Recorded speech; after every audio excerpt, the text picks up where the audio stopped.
तो अब सभी लोगों ने इस चीज़ को नोटिस किया होगा कि कभी भी किसी भी ग्रह का गोचर होता है या आपका साल के जो टेरे की जो कंडीशन है, कुंडली की जो कंडीशन है, वो चेंज होने से पहले या बाद में भी आपको इम्पैक्ट आता रहता है या फिर एडवांस में आपको इम्पैक्ट आता है। तो इस चीज़ के बारे में बहुत सारी मिथ्स हैं, बहुत सारी चीज़ें हैं कि कोई भी ग्रह अपने निर्धारित समय से पहले या बाद में भी आपको असर देता है। तो उसके पीछे कुछ लॉजिक्स हैं जो कि लाल किताब में डिटेल में बताए गए हैं, लाल किताब में इसमें समझाए गए हैं। लेकिन किसी भी ग्रह का जो एक समय अवधि होती है, यानी कि जो ग्रह के गोचर को बोल लो या वर्चुअल को बोल लो, उससे पहले और बाद में एक लिमिटेड टाइम होता है, डिसाइडेड टाइम होता है। उसी के बीच में उस ग्रह का असर होता है। तो एग्जाम्पल, जैसे आपका बर्थडे आने वाला है तो आपका वर्चुअल चेंज होगा, तो वर्चुअल से कुछ दिन पहले ही आपको नेक्स्ट ईयर का जो है वो इंडिकेशन मिलना शुरू हो जाएगा कि आपका नेक्स्ट ईयर अच्छा है या बुरा है। फॉर एग्जाम्पल, आपको नेगेटिव न्यूज़ मिलने शुरू हो गए हैं तो अगला साल आपको इंडिकेशन दे देगा कि वो साल खराब आने वाला है। अगर अच्छा है तो वो अच्छा आने वाला है, अपने इंडिकेशन देने शुरू कर देता है। तो लाल किताब की अगर हम बात करें, लाल किताब में इस चीज़ को कहा गया है रियायती 40 दिन। तो रियायती 40 दिन का मतलब क्या होता है? यानी कि आने वाले समय में एक ग्रह के असर का समय बीतने और दूसरे ग्रह का समय शुरू होने से पहले के बीच में जो 40 दिन होते हैं, इसको मैक्सिमम 43 डेज तक लिया जा सकता है। इस जिसमें म्याद म्याद यानी कि उसकी वैलिडिटी जो है या उसकी जो लिमिट है, डेट है, उसके बीच का जो समय जो होता है वो 40 दिन का जो समय होता है, उसको ये कहा गया है रियलिटी 40 दिन। लाल किताब में अगर इस चीज़ को अगर हम समझें तो कोई भी मंदा ग्रह यानी कि खराब ग्रह या कोई भी अच्छा ग्रह, नेक ग्रह जो है, ये अपना असर 40 दिन पहले या 40 दिन बाद तक दे सकता है। किसी भी मंदे ग्रह का असर उसकी निश्चित समय से पहले समाप्त हो सकता है, और किसी भी बुरे ग्रह का असर जो है वो उसके खत्म होने के बाद तक 40 दिन तक भी रह सकता है, दोनों कंडीशन में। ये भी हो सकता है कि किसी ग्रह का असर खत्म होने के बाद जो 40 दिन का समय बीच में है वो कंटिन्यूशन में आपको वो प्रॉब्लम देता रहे या आंशिक रूप से वहां पर बना रहे, या वो 40 दिन में वो धीरे धीरे धीरे धीरे उस चीज को समाप्त करता है। शुरू होने वाला ग्रह या मददगार ग्रह, अब जो हेल्पिंग प्लैनेट्स जो होते हैं, जैसे कोई भी मेल ग्रह का प्लेनेटरी कंडीशन में अच्छा माना गया है। तो एग्जाम्पल के लिए मान लो कोई भी अच्छा ग्रह है, कोई नेक ग्रह है, कोई मददगार ग्रह है, वो अपने 40 दिन पहले से ही अपना समय जो है वो असर जो है वो देना शुरू कर देगा, या फिर अपने दूसरे ग्रह के समाप्त होने से पहले ही उसमें अपना अच्छा असर जो है वो मिक्स करना शुरू कर देता है। 40 दिन के बाद जो है पूरी तरह से असर जो है वो शुरू हो जाता है, ऐसा कहा गया है। ये 40 दिन दोनों के बीच का समय भी बोला गया है। दोनों ग्रह अलग अलग 40 दिन नहीं बोले गए, जैसे एक ग्रह के खत्म होने के और दूसरे ग्रह के शुरू होने के बीच के दिन जो है उनको बोला गया है।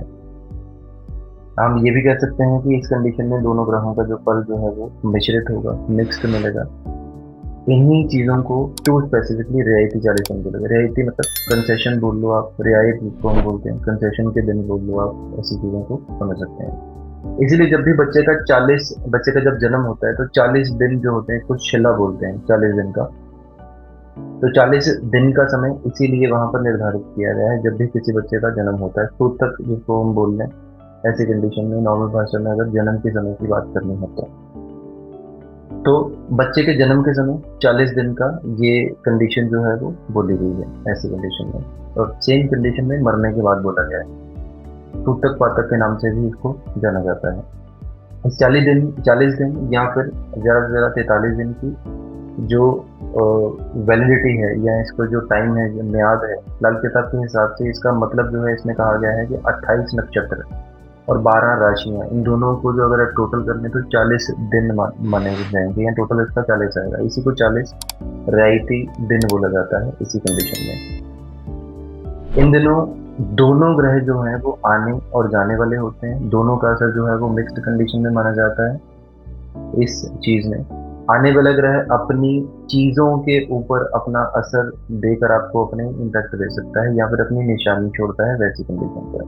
जैसे एग्जाम्पल के लिए मान लीजिए किसी का राहु इस वर्चुअल में आने वाले में खराब आने वाला है, तो राहु अपनी जो चीजें हैं राहु की, उनके ऊपर जो अपनी निशानियां देनी शुरू कर देगा, तो दैट आपको अंडरस्टैंडिंग हो जाएगी कि किस तरह से इसका असर जो है वो आपको आने वाले समय में मिलने वाला है वर्चुअल में।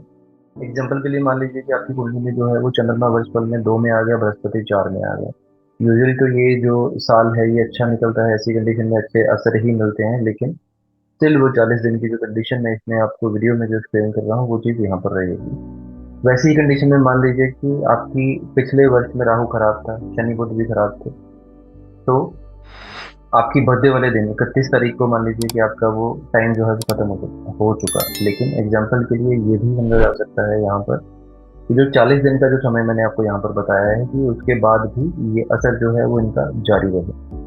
तो एग्जाम्पल के लिए इनकी जो शनि की बात करें, बुध की बात करें, राहु की बात करें, तो इनकी निशानियाँ क्या मिलेंगी आपको? निशानियों की कंडीशन में चोरी हो सकती है, या फिर ज़्यादा के पैसे की वेस्टेज हो सकती है, धोखे मिल सकते हैं, झूठे केसेस हो सकते हैं, ज़्यादा के ऊपर बदनामी हो सकती है, या फिर दुर्घटनाएं हो सकती हैं, धन की हानि हो सकती है, पैर पर चोट लग सकती है, औलाद वाहन इनसे प्रॉब्लम हो सकती है, मशीनरी से जुड़ी हुई दिक्कतें हो सकती हैं, मकान में कुछ ना कुछ जो है वो गड़बड़ी कुछ ना कुछ चलती रहेगी। ऐसी कंडीशन नॉर्मल कंडीशन में देखी गई है कि बाद में भी कंटिन्यूशन में रह सकती है ऐसी कंडीशन में।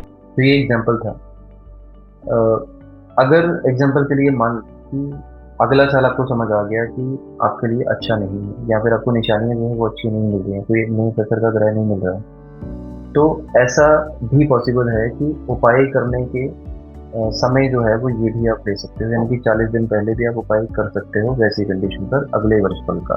लेकिन वैसी कंडीशन में आपको पता होना चाहिए कि नेक्स्ट ईयर की कंडीशन कैसी है। वैसे यूजुअली बर्थडे के दिन से उपाय करने का नियम यूजुअली कहा गया है। तो ये थे रियायती 40 दिन, जो कि कल किताब के कॉन्सेप्ट में एक्सप्लेन है। आई होप आपको इसमें बहुत सारी चीज़ें क्लियर हुई होंगी। आपको 40 दिन का ही उपाय क्यों कहा जाता है, 43 दिन का ही उपाय क्यों कहा जाता है, ये चीज़ें आपको इसमें क्लैरिटी हुई होगी। अगर आपको वीडियो अच्छी लगी है तो इस वीडियो को लाइक करें, शेयर करें, चैनल को सब्सक्राइब करें और आगे शेयर करें, तो दैट सभी लोग इस चैनल का बेनिफिट ले पाएँ। आज की इस वीडियो में अभी यहीं तक। बहुत जल्दी आपके सामने एक और इम्पोर्टेंट टॉपिक के साथ जल्दी आऊँगा। तब तक के लिए धन्यवाद।